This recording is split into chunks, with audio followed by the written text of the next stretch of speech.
Kamusta na kayo? Welcome sa Panlasang Pinoy. Ako po si Vanjo Merano. At para sa episode natin ngayong araw na to, gagawa tayo ng isang panghimagas o dessert dish. At ito ang no steam, easy flan. No oven? No problem. Dahil hindi natin kailangan gumamit dito ng oven para i-bake. Madali lang kasi itong iluto. At yung mga shoutouts natin at yung mga sagot sa inyong ibang katanungan, makikita ninyo sa katapusan nitong video na to. Kaya sana abangan ninyo. Kung handa na kayo, ito na yung mga ingredients na gagamitin natin para dito sa ating recipe. Para doon sa ating caramel, gagamit tayo ng asukal. At bukod sa asukal naman, kailangan din natin ng tubig. So paghahaluin lang natin yung asukal at tubig sa paggawa ng caramel. Para naman doon sa ating custard flan, kailangan natin ng gatas. Ito'y evaporated milk. Pwede kayong gumamit ng whole milk. Itlog. Kaya 2 perasong itlog ang gagamitin natin. Siyempre, asukal uli. Para dun sa custard ito, At ito. Pag binuksan ko mamaya yung lata, ang laman niyan ay all-purpose cream o table cream. Kailangan din natin siyempre ng gelatin. So, ito yung walang kulay na gelatin at wala ring flavor. 1/2 ounce to.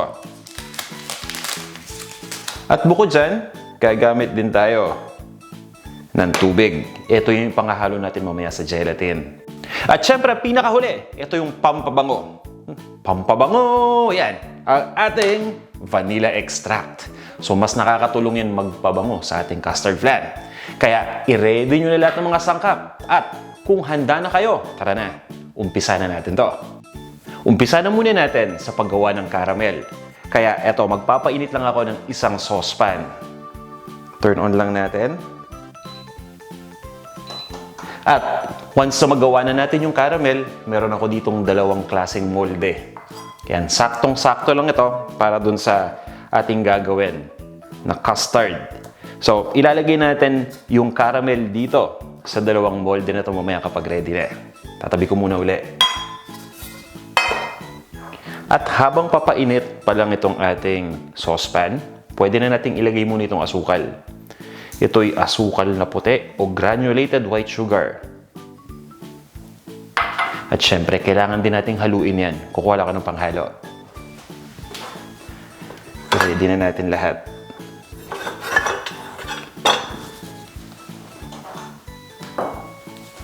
So habang pinapainit natin itong lutuan, unti-unting natutunaw yung asukal, no? So nagiging na yung caramel o caramel.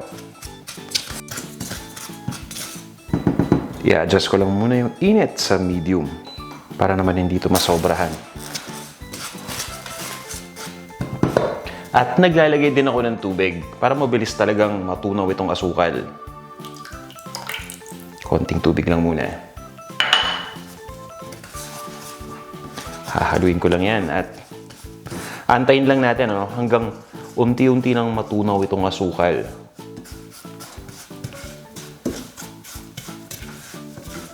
At bantayan natin ito kasi may tendency na masunog din yung asukal kapag hindi natin ito hinahalo.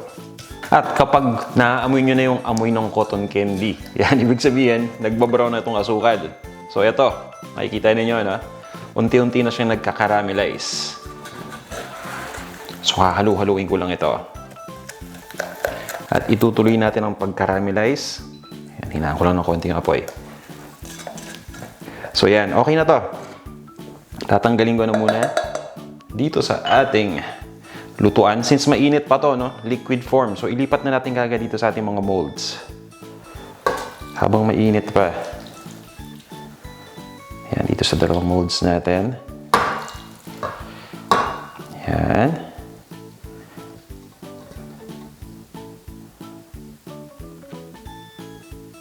Yan, at pabayaan lang natin ito. Didistribute ko lang. Yun. Dito rin sa isa. So yan. Okay na tong ating caramel. Ready na to. So, mamaya ilalagay na natin yung flan na naluto natin. Ang una natin kailangan sa paggawa ng flan ay kumuha ng isang mixing bowl. At ika-crack na natin yung itlog dito. So, ang gamit natin, 2 pirasong itlog. At sinasama ko yung egg whites, ha? So, egg yolk at egg whites ang gamit natin. Sabay. Yan. So, ito yung isa. Pangalawang itlog.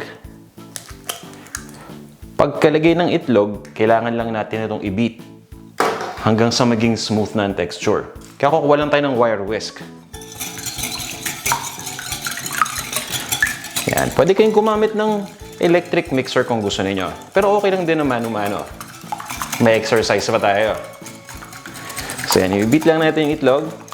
At once na maging smooth na, yan, unti-unti na natin ilagay yung asukal. So pagkalagay ng asukal, yan, i-beat uli natin o batahin uli natin hanggang sa mag-blend na ito mabuti. Yan. Ubusin na natin. At yan lang, no? Once na mahalo na natin mabuti itong itlog at asukal, itatabi ko lang muna itong mixture natin. At ang susunod ko naman gagawin ay magpapainit lang ako ng gatas. Bago tayo magluto, i-prepare lang muna natin yung gelatin. Nagpainit lang ako ng 1/4 cup ng tubig. Minicrowave ko lang ito, 35 seconds. At once na uminit na yung tubig, ilalagay na natin yung ating unflavored at wala ring kulay o colorless na gelatin. Ito'y powder form. So, 1/2 ounce. At once na malagay natin, ay hahaluin ko lang ito mabuti. Baya lang natin na matunaw yung powder dito sa mainit na tubig. At eto na, ire-ready ko na muna yung lutuan. Papainitan ko na kagad. At ilalagay ko na yung gatas. Yan, ito yung evaporated milk, gaya nga ng sabi ko kanina.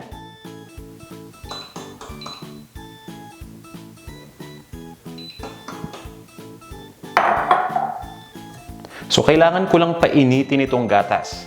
Yung tipong init na maligamgam, pero hindi kumukulo. Kukuha lang ako ng tablespoon para pang sandok. Yan. Unti-unti ko lang siyang isasandok. Ilalagay ko lang dito. Habang papainit pa lang yung gatas.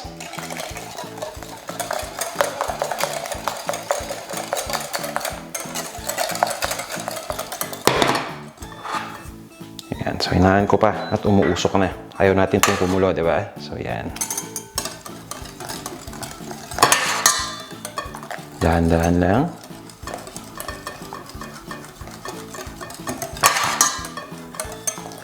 Importante na hindi natin binibigla. Dahil kapag binigla natin ibuhos itong gatas dito sa ating bowl, baka maluto naman yung itlog kagad at tumigas. Yan. Kaya dahan-dahan lang. Pwede ko na siguro itong ilagay ng dahan-dahan. Yan. Para nakikita ninyo mabuti. Alright. I-off ko muna itong ating stove.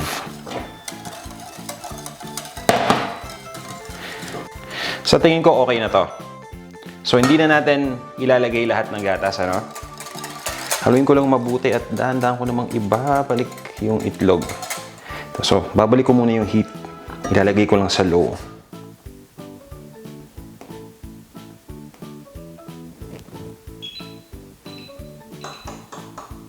Yan. At lagay na natin to dito, yung mixture. Kumbaga na temper na natin. Okay na dapat ang resulta nito. At habang pinapainit, ayun, ready pa rin tayo dun sa kabilang side, ha.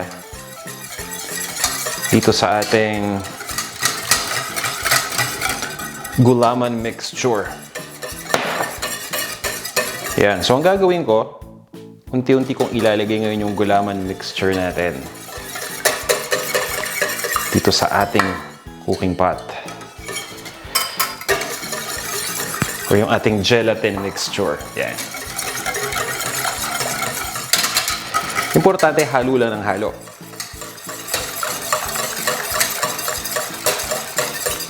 So itutuloy ko lang ang pagluto dito. Pabayaan lang natin na umusok. Pero wag natin pakuluan masyado. Kumbaga, ito lang yung cooking process na involved bukod dun sa paggawa ng caramel. At halos patapos na tayo ha.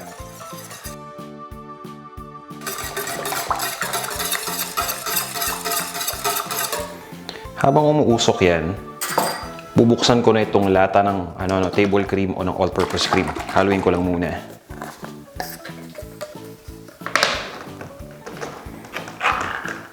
Yan. Okay. Ready lang natin yan maya-maya.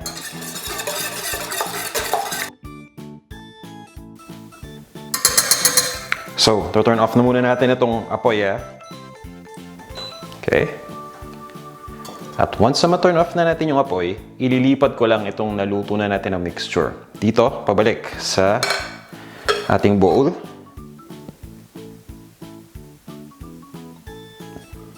Yan. At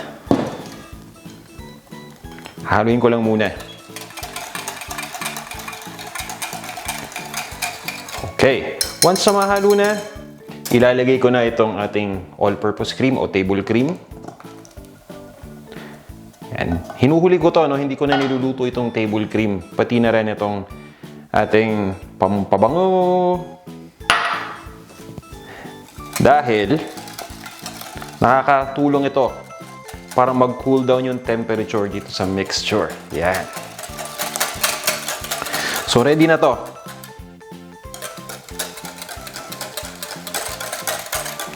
After nating mahalo mabuti, yan. Ililipat ko na to dun sa container na may caramel. So, sasandukin ko lang muna itong mixture at ilalagay na natin dito sa mga hulmahan o sa ating mga molds.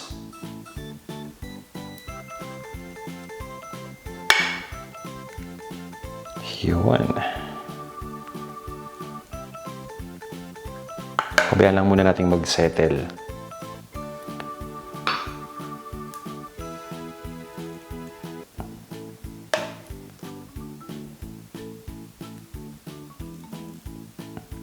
Ayan, tapos to. Lagyan na natin lahat dito.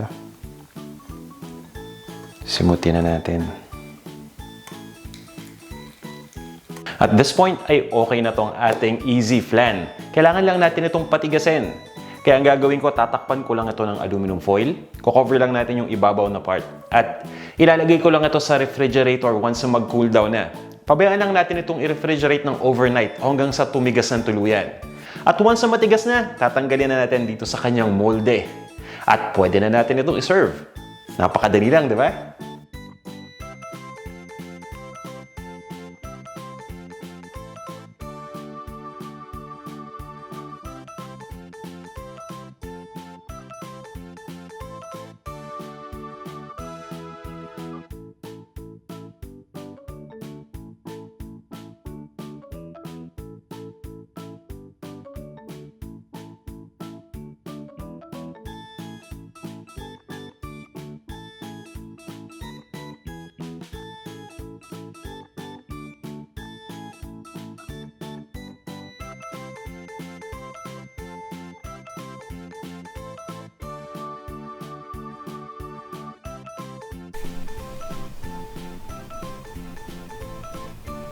Eto na ang ating no steam, easy flan.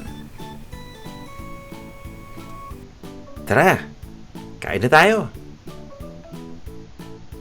Mag-shoutout muna tayo. Rowena Arieta, hello sa'yo. Hi, Kat Makapawa. Kay Jenilyn Jasmine. Kay Rose Alejandro, hello sa inyo. Hi rin sa'yo, KMJS Kitchen 101. Eileen Clara Durano de la Cruz, hello. Jen Naya Igorota. Kay Wohoy Boloy, hello sa'yo. At ang sabi niya, ang linis ng kitchen mo, ang ganda. Salamat ng marami at nagustuhan niyo itong ating setup. Sabihin niyo lang kung gusto niyo mag-kitchen tour tayo in the future. Ha? Ayan. So, eto pa. Hello kay Aisha Downs. Kay Kaz Kit, hello sa'yo. Hello rin sa'yo, Lalay Parlade. At kay Let Calderon. Hello, Simple Eating Show. Nora Abdul Nabi, hello din po sa inyo. Kay Marivic Lapay. At kay Evelyn Duldulaw. Hi po, Nick Serato. May tanong siya tungkol dun sa ating creamy original carbonara recipe. Yung video na yan, panoorin niyo para naman masubukan ninyong gumawa ng authentic at original na carbonara. At ang tanong ni Nick, ano po ang pwedeng isubstitute sa pecorino? At pati sa pancetta? Pakisagot po, I wanna cook that kind of carbonara. Okay, so pagdating sa cheese, pecorino cheese ang ginamit natin doon sa recipe, pwede kayong gumamit ng parmesan. Okay? At pagdating naman sa meat, pancetta yon or guanciale, ang pinaka-substitute na available na mabibili natin kahit saan ay bacon naman. Okay, hindi na siya magiging original at authentic, pero yung lasa, okay pa rin yan. Yon, eto naman kay Christopher Calara, hello po sa inyo. Hello rin kay Miko Hoson at meron siyang comment. Sabi ni Miko, yung Pinoy version kasi ng carbonara ay more on Alfredo. Which is true naman dahil gumagamit tayo ng cream, di ba? Hindi talaga daw yun carbonara. At sabi niya, ito yung totoong carbonara, walang cream na gamit. Patukoy pa rin yan dun sa ating carbonara recipe. At meron pa siyang pahabol, ang ganda ng kitchen mo, chef. Mag-kitchen tour ka naman. Hehe. O yun, so may isa na tayong sagot dun sa kaninang tanong ko sa inyo. Salamat po, Sir Miko. Hi, Laila Abo, hello po sa inyo. Kay Fuzzy Fuzz. Kay Virgilio Mancol. Hello rin sa'yo, Ayla Eronico Lucero. Ito pa, hello Lauren. At ang sabi niya, will surely try this. Sana pumasa na sa taste ko. Kasi di talaga ako kumakain ng carbonara. Hihihi. Shoutout po ako, Guanzon family from Iloilo. Hello po sa Guanzon family sa Iloilo. Kamusta po kayong lahat? Thank you so much, sir. Ikaw ang guide ko kaya ako natutong magluto for my family. Very helpful. God bless po. Maraming salamat po sa inyong comment. Ma'am Lauren. Hello sa'yo, Christian Jerome Nilio. At kay Jeff Castronuevo. Hello rin sa'yo, Trisha May. Sabi ni Trisha May, nakakagutom habang pinapanood ko to. And at the same time, ay natututo din akong magluto dahil sa mga videos ninyo. Yan, hello sa'yo, Chris L. Kay Cinema Box Office. Hello rin kay Maurice Channel. Hello rin sa'yo, Christian Jerome Nilio. Meron siyang tanong. Sabi niya, ano ba ang pwedeng iluto sa karneng baboy maliban po sa adobo? Ako, Christian, napakadami. As in, napakadami. Pwede kang gumawa ng lechon kawali, pwede kang magminudo, pwede kang magmetsado, pwede kang magkaldereta, at marami pang iba. Subukan nyo lang yung mga recipes natin dito sa Panlasang Pinoy. I-search nyo lang yung ating playlist ng pork recipes or pumunta ka sa panlasangpinoy.com. May category tayo doon na pork recipes para makita mo. Yan. At eto, pinakahuli na, kay Connie Cuico. Sabi niya, I'm your avid fan here. Masipag lang ako kumain. Pero simula nung nag-subscribe ako nitong Panlasang Pinoy, parang gusto ko na magluto. Ang simple ng procedure, kayang-kayang gawin. Yan. Maraming salamat po sa inyong feedback, Miss Connie Cuico. At sa inyong lahat na nanonood ng video na to, thank you po.